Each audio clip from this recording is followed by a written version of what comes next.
පාප මිත්‍රයෝ ඇසුරු කරන්න ගියොත් කවදාවත් අපිට නිවනට පාර හදනවද?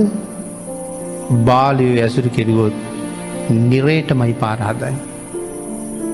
අපිට බාලයෙක් ඇසුරු කරන්න බෑ පින්නතුනේ.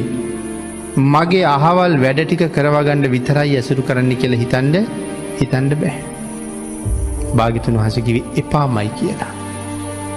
ඇසුරු කරන්න කෙනෙක් නැත්තං හුදකලාව තනියම ජීවත් වෙන්න කියලා දේශනා කළේ. ඇසුරු කරනවා නම් එක්ක තමන්ට වඩා ගුණවත් කෙනෙක් නැත්තං තමන් හා සමාන කෙනෙක්. ඊට පල්ලෙහා කෙනෙක් එපා.